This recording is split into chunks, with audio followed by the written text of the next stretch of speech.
Well, now we're going to move on to panel discussion.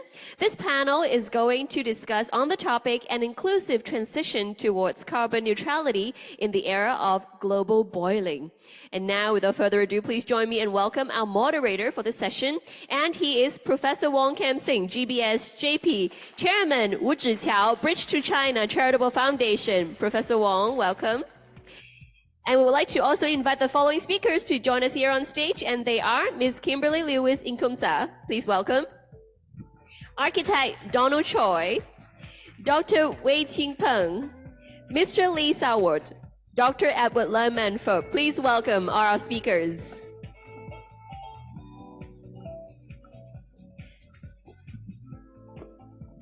Thank you. Please take your seats. And now over to you, Professor WONG. Okay, so we have 30 minutes. Before we have the panel discussion, I understand that we would also include a Q&A section. May I have a feeling about how many people here would like to raise questions so that I can allow time as appropriate, and we would like to be inclusive, okay? So, any of you would like to ask questions? Please raise your hand. Huh? How many? Oh, very good. Okay, 1, 2, okay. Any from this side? Okay. Okay, before I have opened the panel discussion, I have some slides to show. Since the topic is having 2 keywords, one is inclusive, second is the carbon neutral future for Hong Kong. So we'd like to talk about how we can have an inclusive transition towards carbon neutrality in the era of climate global boiling, as coined by the Chief of United Nations, right? In Hong Kong or elsewhere, we are facing more extreme climate events. So we'd like to have a feeling about what's the state of extreme weather events in Hong Kong or elsewhere. And then we talk about how to address it in both new development areas and new buildings, and also old districts and existing buildings. And I prepared some slides to enrich the discussion. This picture shows the heat waves or hot weathers in Hong Kong. This picture shows when Hong Kong became a city around 1840s, over more than 100 years. The years with 35 degrees C or above. In Hong Kong, it's very humid. If it's 35 degrees C above, it could be very uncomfortable or even killing people. In the first 100 years, only 1 year with 35 degrees C or above in Hong Kong. But when Dr. Leung was born, I think in the 60s, am I correct, Dr. Leung? That in Hong Kong, every few years, we got years with 35 degrees C or above. And unfortunately, in the very recent few years, every year, we got 35 degrees C above. And last year, not only a few days, 15 days. And this year, I haven't got the record, but should be not very good. So the trend is worrying. And not only in general, I think this morning we talk about the Northern Metropolis. And I borrowed a research by a university research involving Hong Kong U, China Zoo, etc. They're showing that in Hong Kong, the warming areas is not fair, okay?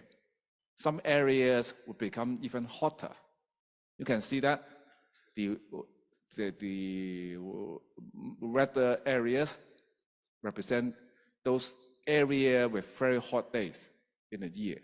In particular, the Northern Metropolis area, that is the upper part.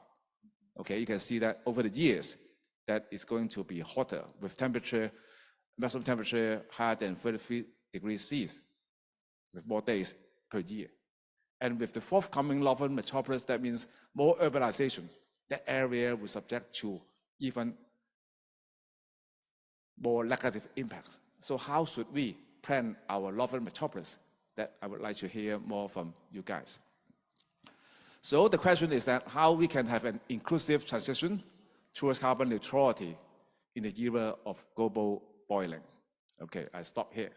Okay, so firstly, I would like to invite our friends from abroad to share with us how is the situation of extreme weather events in your area. So we start with Beijing. Dr. Wei. Thank you. Actually, as you know, in the beginning of June this year, Beijing, the outer temperature reached some kind of 38 Celsius.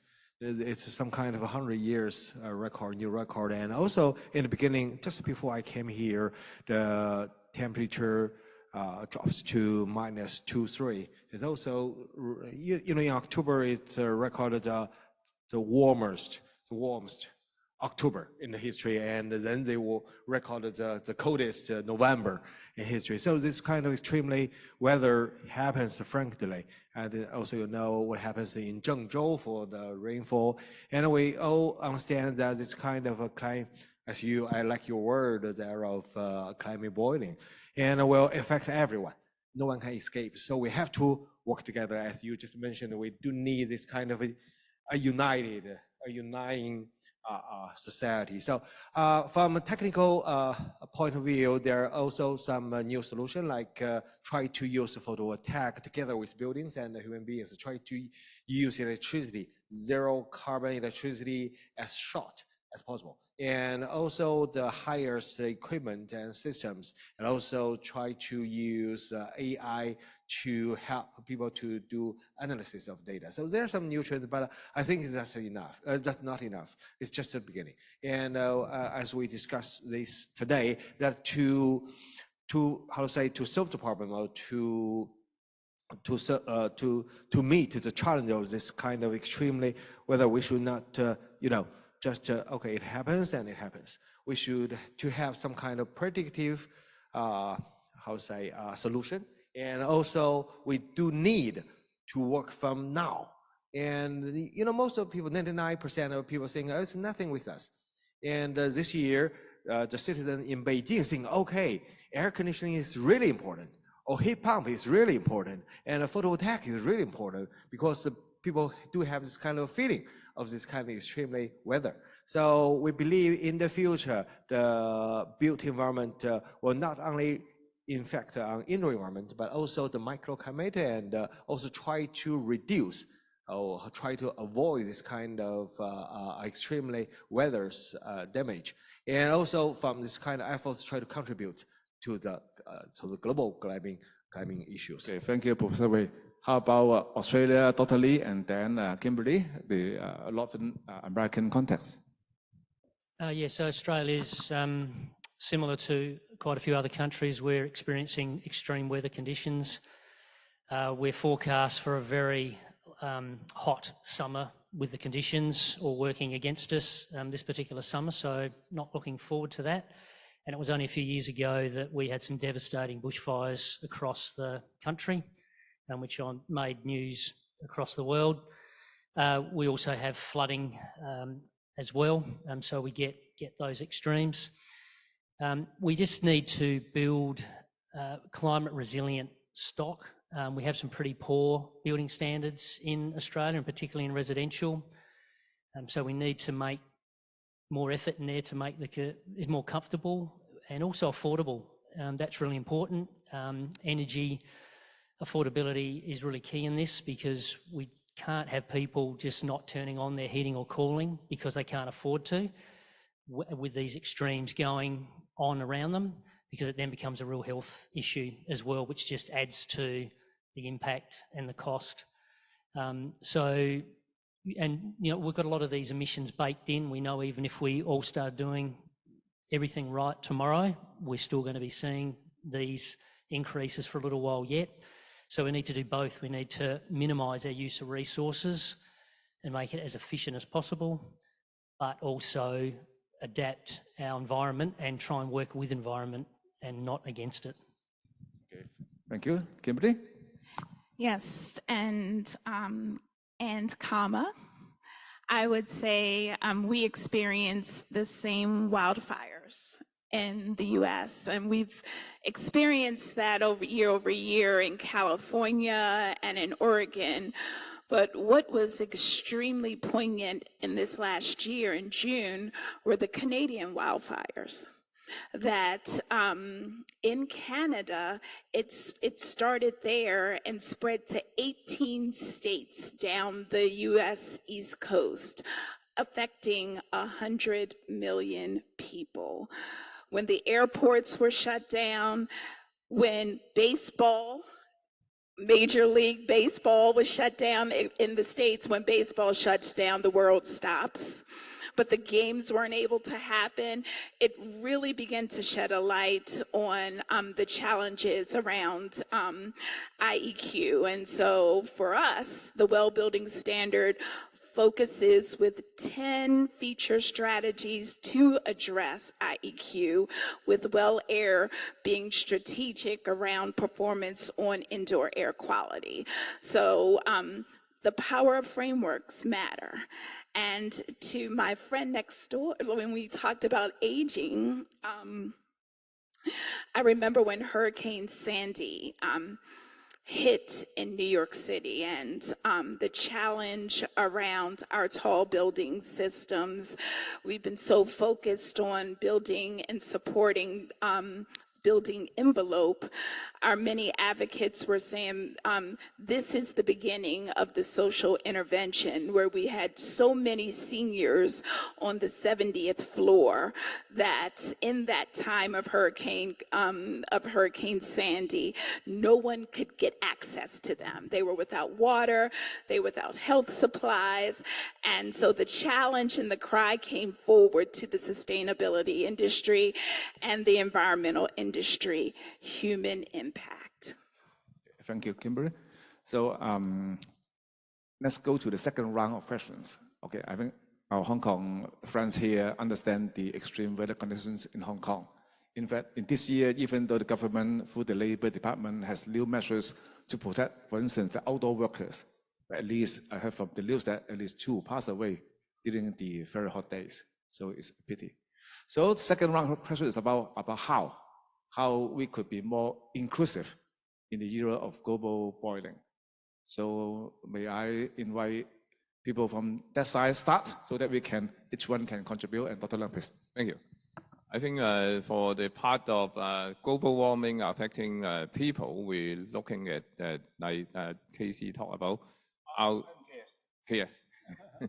about what we need to examine the risk.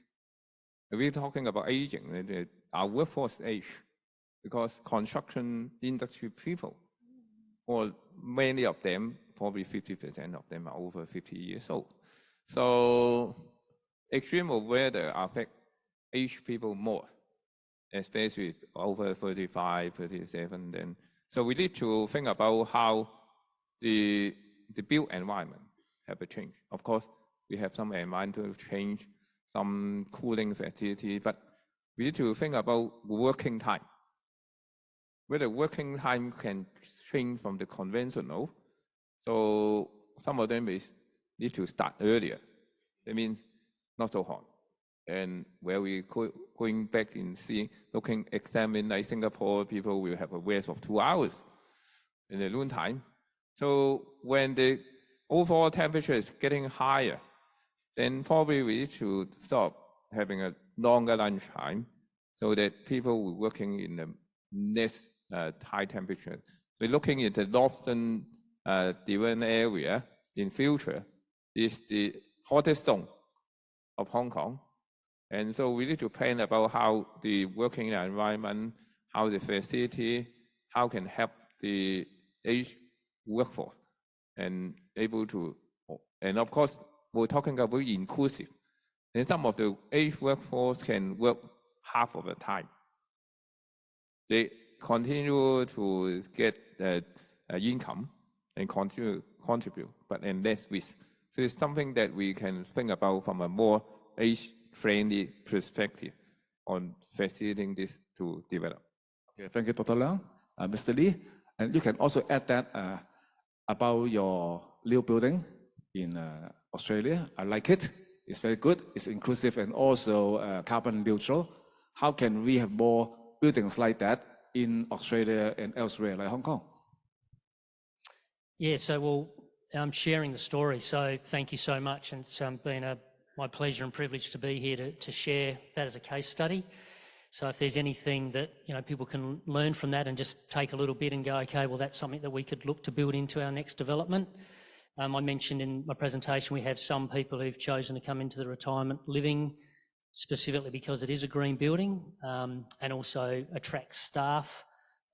They can see that we're trying to do the right thing. And because we're there to serve the most vulnerable, we advocate very strongly to government and other parties to make sure that people aren't getting left behind. Because I can afford to put solar panels on my house, but not everybody can afford to do that, and they're the people that we really need to focus on. So, yeah, you just need to, what do you do? Something, and anything you do today or tomorrow is more than what you did yesterday. And I've just been really encouraged from where Hong Kong is at and where you're all focusing. It's just been fantastic.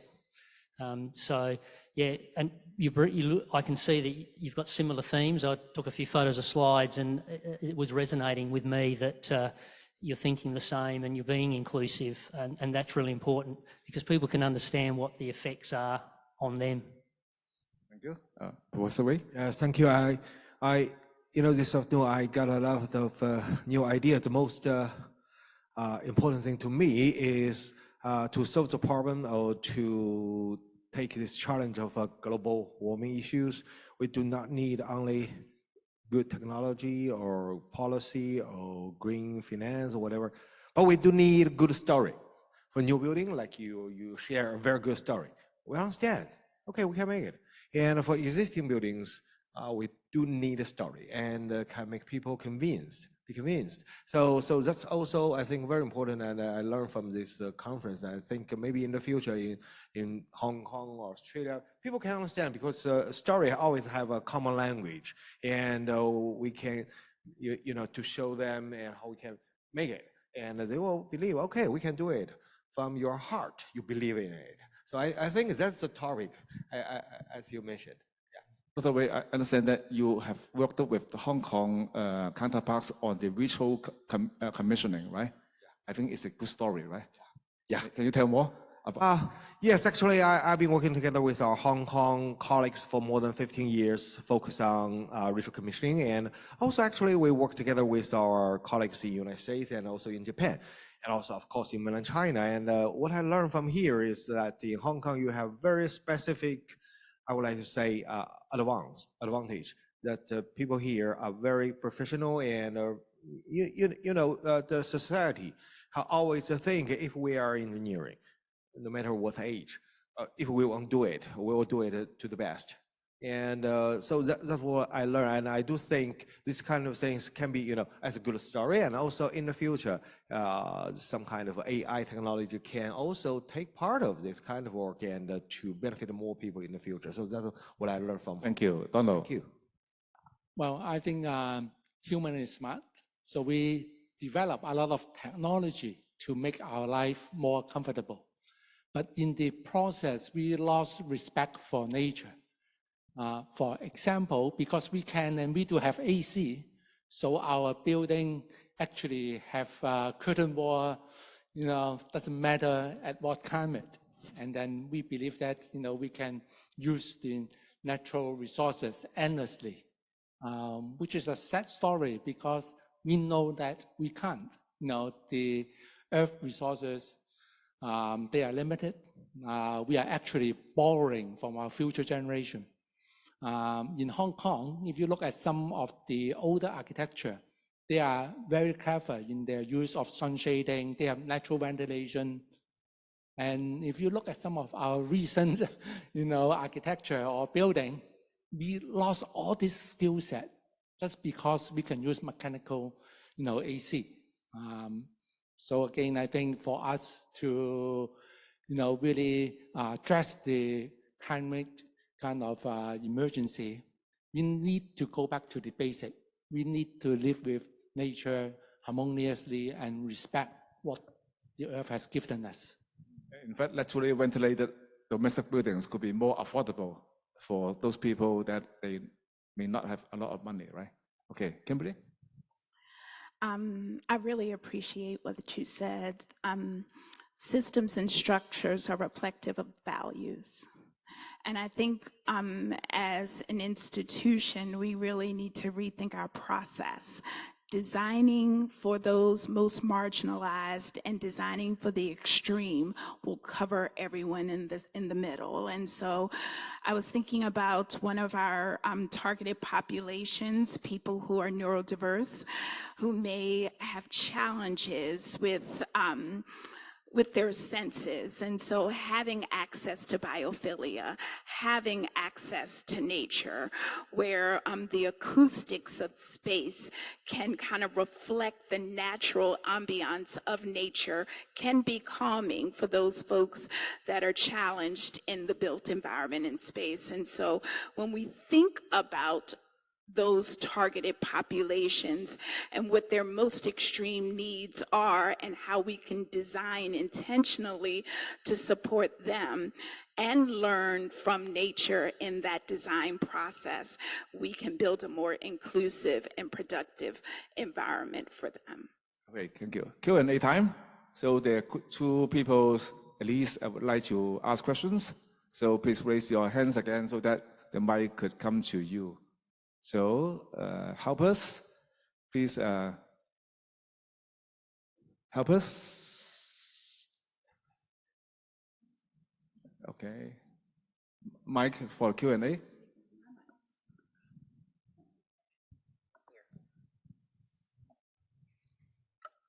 Okay, all on that side, right? If no other questions, okay, good. Okay, Eugene. Thank you. I don't know if this is a question more than an observation. When I saw the panel discussion, you guys are all experts in your own field, and I thought KS has a really difficult job of how to kind of, string you guys all together into one topic. Then I saw a sort of pattern. As an architect, we try to talk about sustainability and do something about it many, many years ago, right? And if all the kind of carbon neutrality buildings that we come up with, all the energy saving measures or new technologies, we're hardly making a dent right now with lowering down the carbon in the air. And that's why we had these disaster and catastrophe all happening this year, year before, and probably years to come.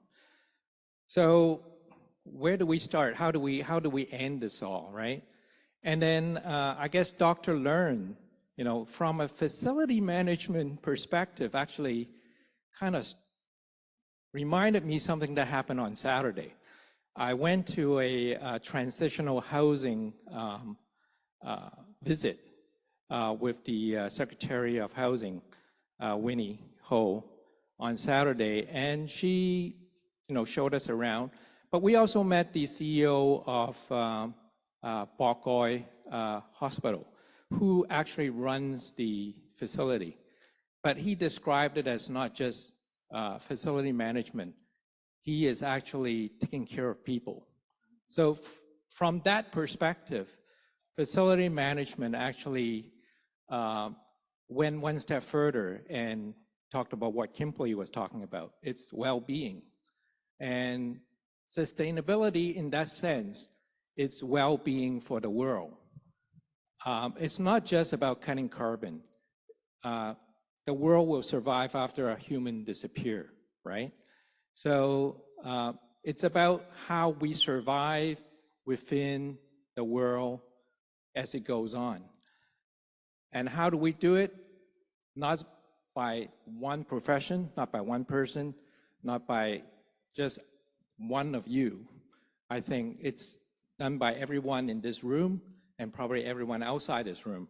So it's about how to put all these together. And I think what Dr. Learns talk about is how do we, in our upcoming projects, in where we live, in our home, how can we start something like what Bokoi has done?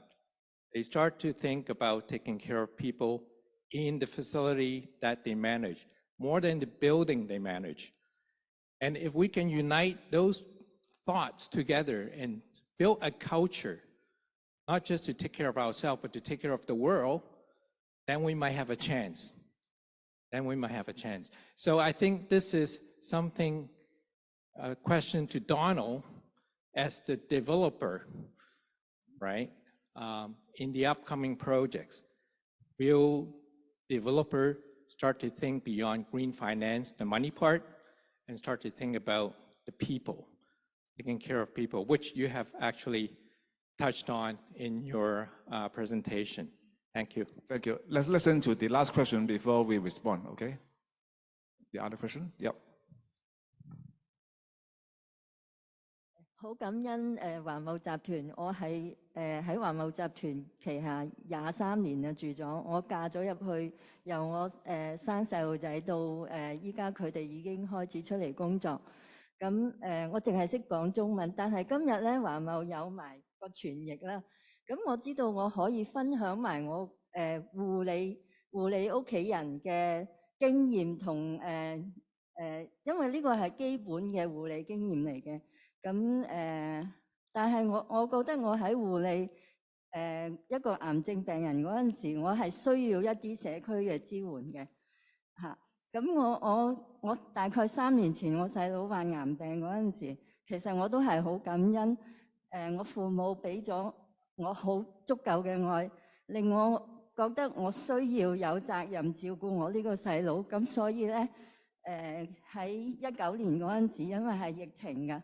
咁我細佬係單身嘅，同埋咧係小兒麻痹症，咁佢係冇辦法可以點樣自己照顧自己，咁變咗我就租咗一個地方，咁就1萬蚊一個月。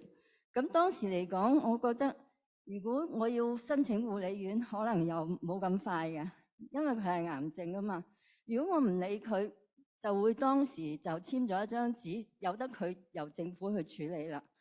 咁但係我真係好好，我父母俾咗我足夠嘅愛，令我就接咗佢返嚟，租咗個地方就照顧咗佢大概5-6個月到，咁佢就可以好安詳咁喺家庭度離開咗咁樣咯。咁我覺得嗰個愛嘅教育係好重要嘅。我哋喺一個好細嘅家庭裏邊都可以接受呢個愛嘅家庭教育。咁如果一個好嘅模式，我相信都可以啱全世界共用嘅。咁未來我都會參加環懋集團裏邊嘅更多嘅環球嘅訓練，希望可以知道更多嘅知識去學習更多護理嘅知識咯。好感恩今日有機會可以喺度分享我自己嘅生活經驗。咁因為我不善表達嘅，咁但係其實我都記錄咗好多呢幾年裏邊照顧細佬嘅經驗。咁如果有關方面可以大家分享或者溝通，咁我諗可能會收集咗一啲意見嘅話咧，將會更有用都未定嘅。好多謝晒你嘅提問。多謝，點稱呼啊？我姓陳嘅。陳小姐你好。係。Okay. That's in Cantonese. I think she is an occupant in Donald's properties. So I will invite you to translate what just talk about in English so that the other speakers understand. Okay, briefly, okay. I think again, it is about looking after our family members with heart. You know, again, the situation is none of us could actually forecast or predict.